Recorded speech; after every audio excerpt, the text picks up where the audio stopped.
Dear students, good morning. पिछले व्याख्यान में हमने मानचित्रों की बात की थी, जिसमें हमने मानचित्रों का अर्थ, मानचित्रों का उद्देश्य और मानचित्रों की उपयोगिता और आवश्यकता के बारे में बात की थी। आज हम बात करेंगे मानचित्रों की मूल संकल्पनाएं, यानी मानचित्रों की बेसिक कंसेप्ट्स क्या हैं। जैसा कि आप सभी जानते हैं, मानचित्र को अंग्रेजी भाषा के अंदर हम मैप के नाम से जानते हैं।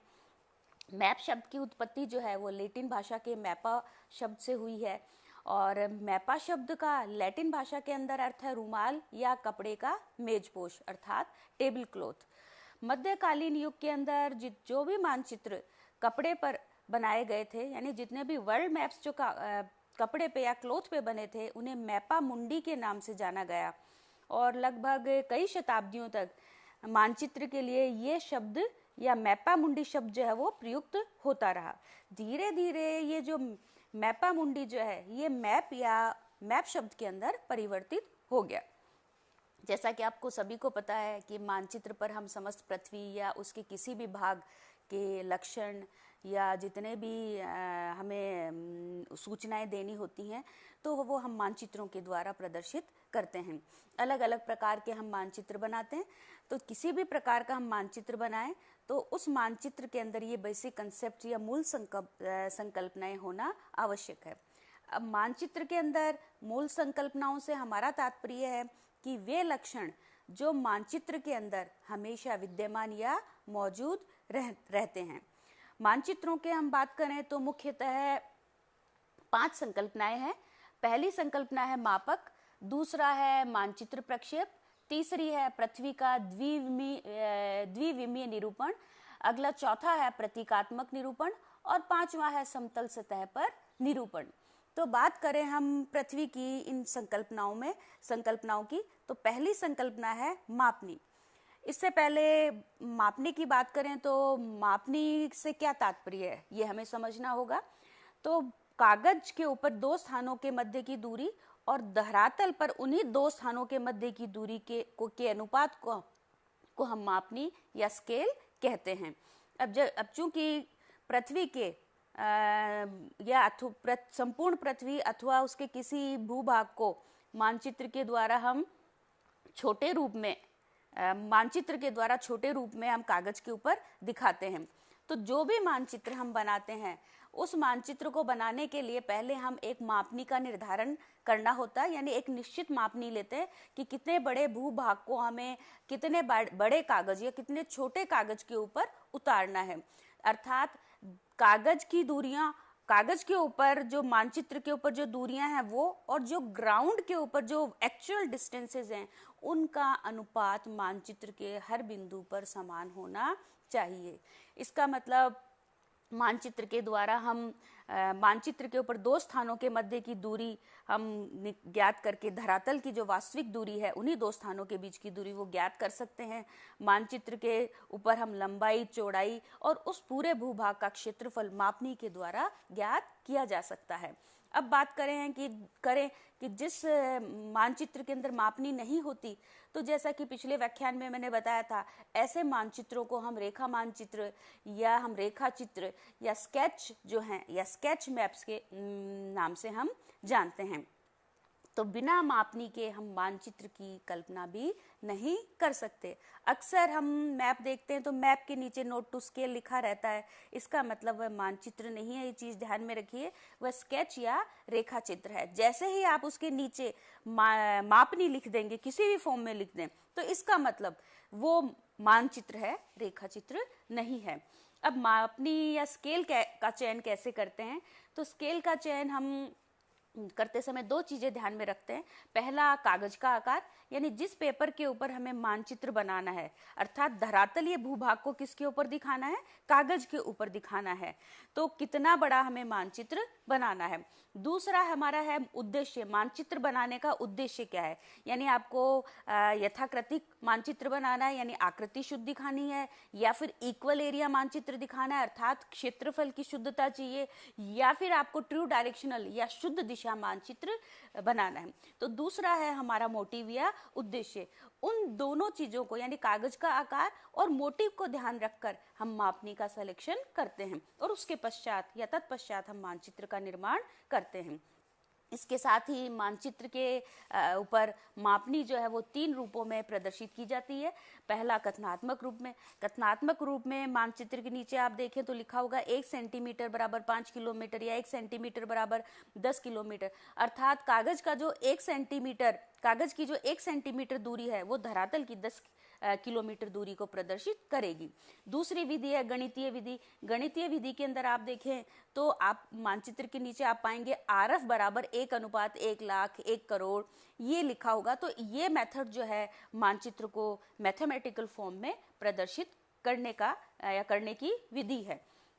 तीसरा जो रूप है जिसमें व्यक्त कर सकते हैं वो है आलेखी विधि या ग्राफिकल मेथड। ग्राफिकल मेथड में आप देखेंगे एक स्केल का आकार का मानचित्र बना होता है और उसके ऊपर 0 से लेकर 0, 2 किलोमीटर, 4 किलोमीटर इस प्रकार से दूरियां लिखी होती हैं। तो ये मेथड कहलाता है आपका ग्राफिकल या आलेखी विधि।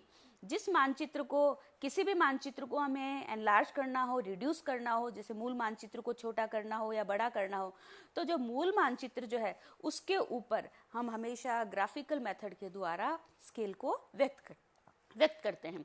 तो ये तो बात की हमने स्केल की। दूसरा कंसेप्ट जो है वो है मानचित्र प्रक्षेप का। मानचित्र प्रक्षेप से तात्पर्य यह है कि आम भाषा में हम कहें तो पृथ्वी के ऊपर जो अक्षांश और देशांतर रेखाओं का रेखाजाल है उस रेखाजाल को हम समतल कागज पर या कपड़े पर उतारते हैं। यानी अक्षांश और देशांतर रेखाओं के रेखाजाल को कागज के ऊपर प्रक्षेपित करना मानचित्र प्रक्षेप कहलाता है। हमारी पृथ्वी का आकार गोलाब है। इसको आम जो है प्रक्षेप बनाते समय हम परफेक्ट राउंड मान लेते हैं। वैसे परफेक्ट राउंड नहीं है, ये गोलाब या स्फेरिकल ऑब्लेट स्फीरोइड है जिसको भूआब के नाम से हम जानते हैं। तो उस गोलाकार सरफेस को हम किसके ऊपर उतारते हैं? समतल सतह के ऊपर उतारते हैं। तो पृथ्वी अथवा उसके किसी बड़े भूभाग को कागज पर उतारने के लिए हमें 2 चीजों की आवश्यकता होती है। पहला प्रकाश की और दूसरा गणितीय विधि की। या तो प्रकाश की सहायता से इस अक्षांश और देशांतर रेखाजाल को हम उतार सकते हैं, या फिर हम मैथमेटिकली या गणितीय विधियों का प्रयोग करके, ट्रिग्नोमेट्री का प्रयोग करके इस रेखाजाल को कागज के ऊपर उतार सकते हैं। तो कहने का मतलब है इन दोनों विधियों से अक्षांश और देशांतर रेखाजाल को कागज के ऊपर उतारना मानचित्र प्रक्षेप कहलाता है। या हम ऐसे भी कह सकते हैं कि समतल सतह पर बनाया गया अक्षांश देशांतर रेखाओं का जाल मानचित्र प्रक्षेप कहलाता है। बड़े भूभागों के मानचित्र जो हैं वो हमेशा प्रक्षेप के अनुसार बनाए जाते हैं, लेकिन जो छोटे छोटे क्षेत्रों के मानचित्र होते हैं, जैसे मकान का प्लान है, बस्तियों के आपके मानचित्र हैं, टाउन प्लानिंग के जो मैप्स हैं, उनके लिए प्रोजेक्शंस बनाने की आवश्यकता नहीं होती, क्योंकि इन क्षेत्रों का एरिया जो है बहुत कम होता है, आकार बहुत छोटा होता है, और उन मानचित्रों में पृथ्वी की जो राउंड सरफेस जो है उसका इफेक्ट कम या नगण्य के बराबर होता है। इसलिए उनका मानचित्र बनाने के लिए हमें पहले प्रक्षेप बनाने की आवश्यकता नहीं होती। मानचित्र प्रक्षेप अनेक प्रकार के होते हैं। तो मानचित्र प्रक्षेप के प्रकारों में हम देखें तो यथाकृतिक है, गुण के आधार पर हम देखें तो यथाकृतिक है, या इक्वल एरिया है, या ट्रू डायरेक्शनल है। यानी जैसा हमारा उद्देश्य है वैसा ही हम मानचित्र बनाएंगे। किसी भी मानचित्र प्रक्षेप के अंदर सारे गुण एक साथ नहीं आते। इसी प्रकार हम देखें तो कोई भी प्रक्षेप जो है वो पूरी पृथ्वी को एक साथ प्रदर्शित नहीं कर सकता। जैसे हम देखें विषुवत रेखीय प्रदेश के लिए हमें बेलनाकार मानचित्र प्रक्षेप बनाना होगा। मध्य अक्षांशीय क्षेत्रों को दिखाने के लिए हम कॉनिकल या शंकु प्रक्षेप बनाएंगे। इसी तरह से ध्रुवीय प्रदेशों को दिखाने के लिए हम खमद्य या जेनिथल प्रक्षेप या प्रोजेक्शन जो है उसका निर्माण करेंगे। या आप लोग एटलस में देखते हैं कि पूरा वर्ल्ड एक साथ दिखाया गया है, तो उस प्रक्षेप के अंदर आपको आकृति शुद्ध है तो क्षेत्रफल विकृत नजर आएगा, विकृत यानी परिवर्तित। यदि क्षेत्रफल की उसमें शुद्धता है तो आकृति जो है वो परिवर्तित हो जाती है। तो कहने का तात्पर्य है कि कोई भी मानचित्र प्रक्षेप संपूर्ण पृथ्वी को सभी गुणों के साथ एक साथ नहीं दिखा सकता। तो मानचित्र की दूसरी मुख्य संकल्पना या गुण जो हम कहें वो है आपका मैप प्रोजेक्शन। इसके साथ ही कोई भी मैप आप देखते हैं तो उसके ऊपर जिस भी प्रोजेक्शन के आधार पर उसको बनाया गया है उसका नाम अवश्य लिखा हुआ होगा। और यदि हम बना रहे हैं तो हमें हमेशा लिखना चाहिए, क्योंकि हमारे बाद में कोई व्यक्ति उस मानचित्र का अध्ययन करे तो उसको ये पता होना चाहिए कि इक्वल एरिया मैप है, मैप प्रोजेक्शन है, या आपका ऑर्थोमॉर्फिक या यथाकृतिक है, या ट्रू डायरेक्शनल। इसमें यानी कि इसमें कौन सा गुण है, आकृति का गुण है, क्षेत्रफल का गुण है, या शुद्ध दिशा का गुण है, ताकि उसको अध्ययन में आसानी या सुगमता रहे। तीसरी जो हमारी संकल्पना है वो पृथ्वी का द्विविमीय निरूपण, यानी पृथ्वी का आकार जो है वो त्रिविमीय है और इस त्रिविमीय आकार के ऊपर हमारे जितने भी महाद्वीप महासागर अवस्थित हैं, इन महाद्वीपों के ऊपर जो भी भूभाग है उस राउंड सरफेस के भूभाग को हम किसके ऊपर उतार रहे हैं, समतल सतह के ऊपर उतार रहे हैं। तो पृथ्वी के अंदर हम आम भाषा में हम बात करें तो लंबाई, चौड़ाई और मोटाई तीनों डायमेंशंस हैं, या गणित के हिसाब से हम देखें तो इसके अंदर रेडियस है, इसके अंदर सर्कमफ्रेंस है और इसमें वॉल्यूम है। तो तीनों चीजें होने के कारण या तीनों ये विमा होने के कारण ये स्ट्रक्चर 3 डायमेंशनल कहलाता है। और इस 3 डायमेंशनल के ऊपर जो भूभाग है उसको हम कागज के ऊपर उतारते हैं या समतल सतह पर उतारते हैं, तो वो किसके अंदर परिवर्तित हो गया, 2 डायमेंशनल, यानी उसके अंदर लंबाई और चौड़ाई आएंगी। तीसरी विमा जो है मोटाई वो उसके अंदर नहीं आएगी। तो कहने का मतलब है 3 डायमेंशनल अर्थ को या पृथ्वी के ऊपर जो भूभाग हैं उनको हम 2 डायमेंशनल सरफेस के ऊपर जब उतारेंगे तो उसके अंदर सभी गुण नहीं आएंगे। तो मैपों के अंदर कोई भी मैप बना लीजिए आप, तो उसमें हम जो 3 डायमेंशनल अर्थ है या इसका भूभाग है उसको हम 2 डायमेंशनल सरफेस के ऊपर परिवर्तित करते हैं। इसके साथ ही मानचित्र के ऊपर जो रिलीफ फीचर्स हैं उन रिलीफ फीचर्स को हम कंटूर्स के द्वारा है, हैशूर्स के द्वारा है, हिल शेडिंग के द्वारा है, पर्सपेक्टिव ड्राइंग के द्वारा है, या पिक्टोरियल सिंबल्स के द्वारा भी हम प्रदर्शित करते हैं। इनके द्वारा, इन मेथड्स के द्वारा रिलीफ फीचर्स जो हैं वो वास्तविक नजर नहीं आते जैसे कि हमें धरातल के ऊपर दिखाई देते हैं, या हम कहें कि इन वास्तविक उच्चावचों का बोध हमें नहीं होता, सिर्फ उनकी लोकेशन या उनकी स्थिति का ही बोध होता है। इसी प्रकार से पृथ्वी की मोटाई और उच्चावच प्रदर्शित करने के लिए हम कुछ चित्र बनाते हैं, तो वो चित्र मानचित्र नहीं होते, उन्हें हम रिलीफ मॉडल्स कहते हैं। अक्सर आपने देखा होगा कि एक कार्डबोर्ड के ऊपर कोई स्थलाकृति बनी हुई है जिसमें उभार हैं, तो वो आपका मैप नहीं है, वो क्या है, रिलीफ मॉडल। तो ये चीज ध्यान में रखिए, मैप अलग है और रिलीफ मॉडल जो है वो अलग है। तो इसके साथ पृथ्वी के द्विविमीय निरूपण के बाद अगली हमारी संकल्पना है वो है समतल सतह पर निरूपण। समतल सतह पर निरूपण की बात हमने अभी थोड़ी कर भी ली। इसमें हम पृथ्वी की त्रिविमीय संरचना को हम किसके ऊपर उतार रहे हैं, कागज के ऊपर या समतल सतह के ऊपर उतार रहे हैं। तो मानचित्र हम हमेशा कागज पे, गत्ते पे, दीवार पे, कपड़े पर, धातु की जो शीट है उस पर, या किसी भी अन्य सतह पर, सपाट सतह पर हम बना सकते हैं। तो एक तरह से गोलाकार पृथ्वी को जब समतल या सपाट सतह पर हम प्रदर्शित करते हैं तो मानचित्र जो है, सभी मानचित्र मूलतः हम माने तो दोषपूर्ण होते हैं। यद्यपि पृथ्वी की वास्तविक आकृति को जो है ग्लोब जो है वो पूर्ण रूप से सही रूप से प्रदर्शित करता है, लेकिन ग्लोब की तुलना में मानचित्र जो है वो अधिक उपयोगी होते हैं।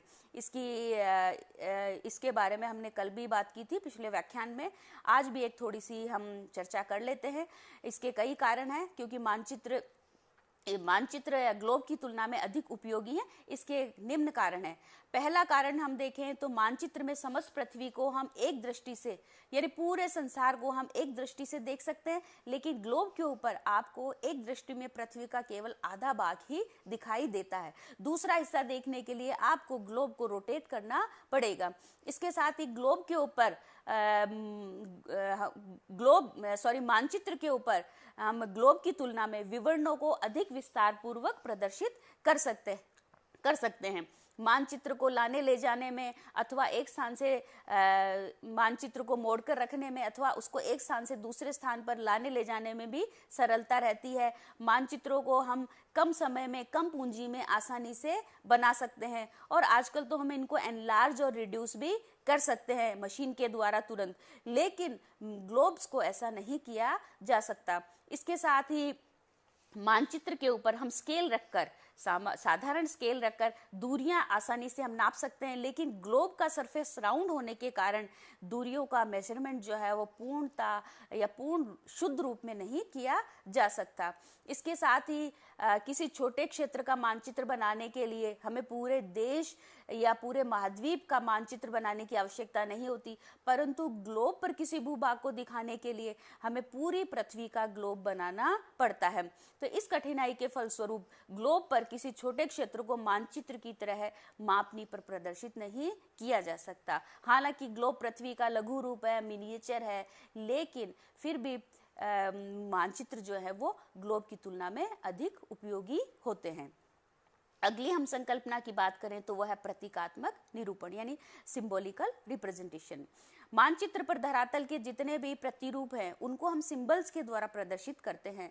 अतः किसी भी मानचित्र पर हम ग्राफिकल या सिंबॉलिक हम रिप्रेजेंटेशन कर सकते हैं, चाहे आपके किसी भी प्रकार के फीचर हों, चाहे आपके फिजिकल फीचर हों या कल्चरल फीचर हों या क्लाइमेटिक हों, कोई भी हो, उनको हम किसी भी प्रकार के सिंबल जैसा हम चाहें, जैसी हमारी रिक्वायरमेंट है उस हिसाब से हम सिंबल जो है वो प्रयोग में लेकर उनको मानचित्र का निर्माण कर सकते हैं। अब ये सिंबल्स जो है ये कई प्रकार के होते हैं।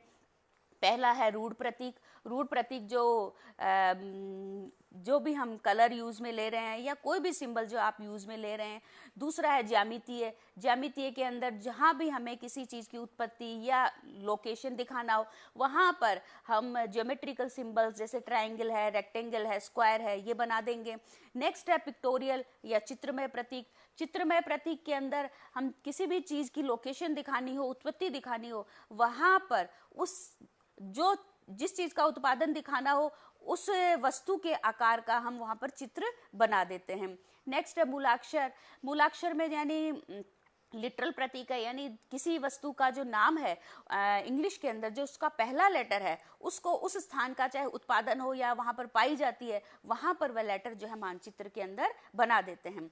इसके साथ ही ये मेथड्स यानी प्रतीक्स को या प्रतीक जो है इनको प्रयोग में लेते से, सिंबल्स को प्रयोग में लेते समय हमने मानचित्र के ऊपर एक इंडेक्स बनाना होता है और उस इंडेक्स में जो प्रतीक आप यूज में ले रहे हो उसका संकेत लिखना होता है, ताकि जो दूसरा व्यक्ति उसका अध्ययन कर रहा हो उसको आसानी से समझ में आ जाए कि इस जगह पर आपने ट्रायंगल बनाया है तो यहाँ पर किस चीज का उत्पादन है या किसकी लोकेशन को ये प्रस्तुत कर रहा है।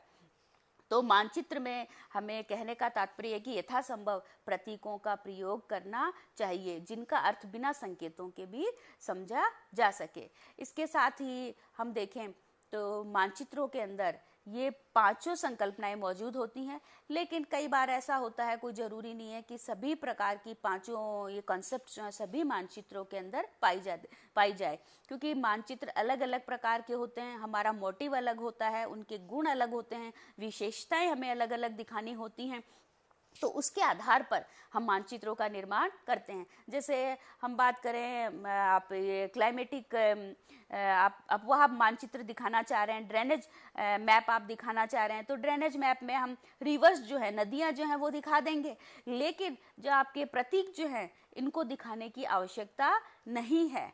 तो जहां जिस उसकी उद्देश्य की आवश्यकता होती है या जिस हमें कंसेप्ट की आवश्यकता होती है वह हम प्रयोग में लेते हैं। तो कहने का मतलब है हर मानचित्र के ऊपर आपको सारी की सारी पांचों के पांचों संकल्पनाएं मिलेंगी, ऐसा नहीं है। अपवाद स्वरूप किसी मानचित्र के अंदर हम सिंबल्स का प्रयोग ना करें, ऐसा हो सकता है। इसके साथ ही मानचित्र को आप देखें तो मानचित्र के ऊपर नीचे अभी हमने बात की तो आपको मापक नजर आएगा, ऊपर जो भी आप मानचित्र बना रहे हो उस मानचित्र का नाम हमें लिखना होगा। इसके साथ ही आप अक्षांश और देशांतर रेखाएं देखें तो इन अक्षांश और देशांतर रेखाओं का विस्तार भी आपको मानचित्र के ऊपर दिखाना होगा। और जैसा कि आप सभी जानते हैं 3 डायमेंशनल को हमने इस जैसे ये मानचित्र आपको नजर आ रहा है 2 डायमेंशन में इसको प्रदर्शित किया है। इसके साथ ही इसके अंदर नहीं है लेकिन जनरली मैप के ऊपर यहाँ पर आप देखें जहाँ डायरेक्शन लिखी हुई है, यहाँ पर एटलस में आप देखें तो प्रोजेक्शन यहाँ या फिर नीचे जो है प्रोजेक्शन अवश्य दिया हुआ होगा कि किस प्रक्षेप के द्वारा उसका निर्माण किया गया है। तो ये तो थी आज की हमारी मानचित्र की संकल्पनाएं या बेसिक कंसेप्ट्स ऑफ। आप इसको देखकर अपने नोट्स जो हैं वो तैयार कर लीजिए। अगले व्याख्यान के अंदर हम मानचित्र से संबंधित अगली जो भी विशेषताएं हैं उनका अध्ययन करेंगे। धन्यवाद।